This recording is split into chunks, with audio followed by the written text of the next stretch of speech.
মনে করেন মাংস ভাজতে ভাজতে কালো করে ফেলাই হচ্ছে কালাভুনা।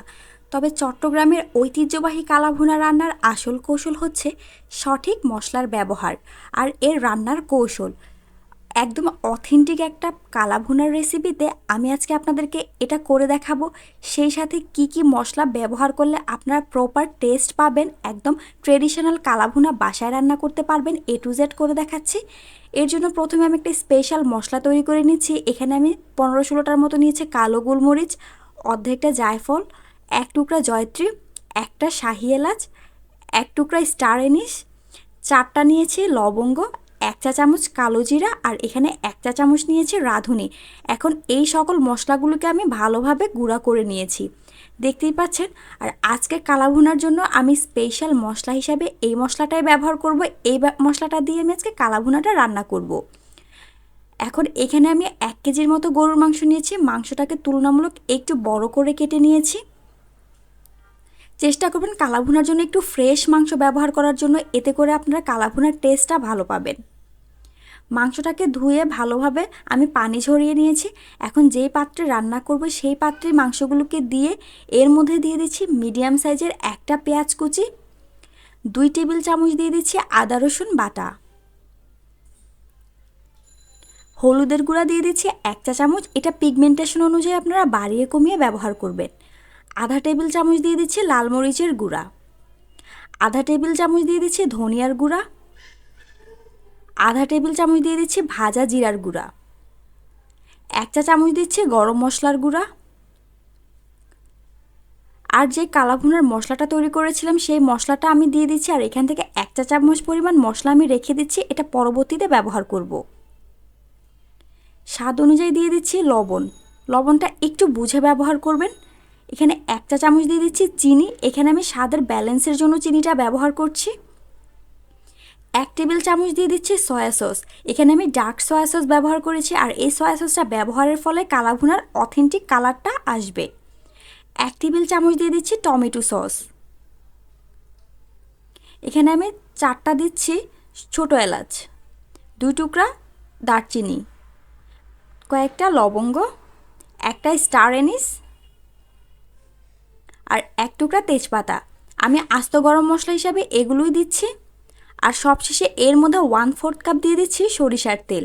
আপনারা চাইলে রান্নার রেগুলার তেল দিয়েও রান্না করতে পারবেন, তবে কালাভুনাটা ট্রেডিশনালি কিন্তু সরিষার তেলেই রান্না করা হয়। এখন সবগুলো মশলাকে আমি একত্রে মেখে নিচ্ছি। চেষ্টা করবেন হাতের সাহায্যে একটু সময় নিয়ে মেখে নেওয়ার জন্য, যাতে করে মশলার সাথে মাংসটা ভালো করে ম্যারিনেট হতে পারে।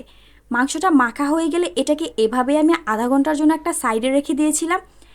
এখন চুলায় বসে আমি ঢাকনা দিয়ে ঢেকে মিডিয়াম হিটে এটাকে রান্না করে নিব 10 থেকে 12 মিনিটের মতো সময় নিয়ে। 10 থেকে 12 মিনিট পর আমি ঢাকনাটাকে খুলে দেখিয়ে দিচ্ছি। দেখুন মাংসটা থেকে কিন্তু পর্যাপ্ত পরিমাণে পানি বের হয়েছে। এখানে কিন্তু আমি এক্সট্রা করে কোনো পানি ব্যবহার করিনি, সম্পূর্ণ পানিটা মাংস থেকেই বের হয়েছে। আর এই পানিটা দিয়ে আমি আজকে মাংসটাকে সিদ্ধ করে নিব।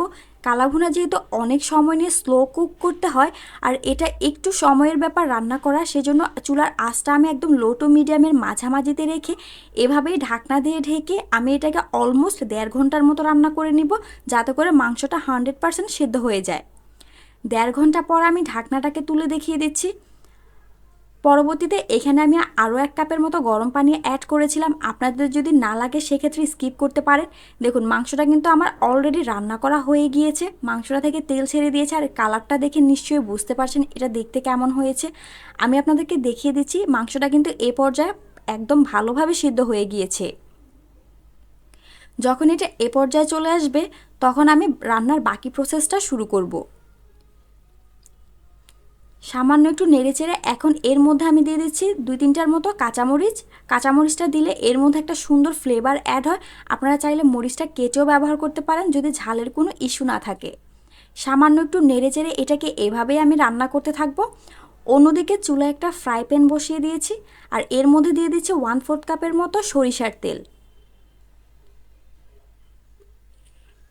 তেলটা যখনই গরম হয়ে যাবে এর মধ্যে দিয়ে দিচ্ছি আমি 1/4 কাপের মতো পেঁয়াজ কুচি। পেঁয়াজটাকে একটু মোটা করেই কুচি করে নিয়েছি। আর এখানে আমি 4 কোষ দিয়েছি রসুন কুচি। এখন এটাকে আমি ভালোভাবে পেঁয়াজের বেরেস্তার মতো করে ভেজে নিব। যাতে করে এর মধ্যে একটা গোল্ডেন ব্রাউন কালার চলে আসে। আর কালাভুনার সব থেকে ইম্পর্ট্যান্ট পার্ট হচ্ছে এটা। আর এইভাবে যদি আপনারা পেঁয়াজ আর রসুনটাকে ভেজে কালাভুনা ব্যবহার করেন, এতে করে কালাভুনার কালারটা দেখতে যেমন পারফেক্ট আসবে, তেমন এর মধ্যে একটা সুন্দর টেস্ট অ্যাড হবে, ফ্লেভার অ্যাড হবে। এটাই কালাভুনাকে আরও বেশি মজার করে তোলে।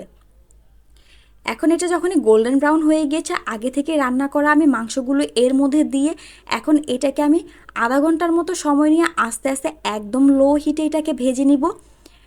এ পর্যায়ে আস্তে আস্তে ভাজতে ভাজতে এর মধ্যে একটা সুন্দর কালাভুনার কালার চলে আসবে। আর এই পর্যায়ে অনবরত নেড়ে চেড়ে এটাকে রান্না করতে হবে, একটু সময় নিয়ে ধৈর্য নিয়ে রান্না করবেন। এখন অবশিষ্ট যে কালাভুনার মশলাটা আমি রেখেছিলাম, সেই মশলাটা এর মধ্যে দিয়ে দিচ্ছি।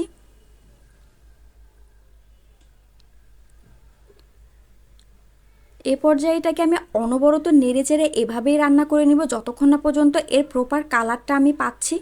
আর এক পর্যায়ে একটু ধৈর্য ধরে রান্না করবেন। আস্তে আস্তে এটাকে যত আপনি চুলার মধ্যে জ্বালাতে থাকবেন, ততই এর কালারটা ডার্ক হবে। আর আপনি যখন প্রপার কালারটা পেয়ে যাবেন, তখনই আপনার কালাভুনাটা রান্না করা হয়ে যাবে। দেখতেই পাচ্ছেন আমার কালাভুনার কালারটা দেখতে কেমন হয়েছে। এখানে কিন্তু মশলাটা পুড়ে যায়নি, এটা মশলার কালারটা চেঞ্জ হয়েছে।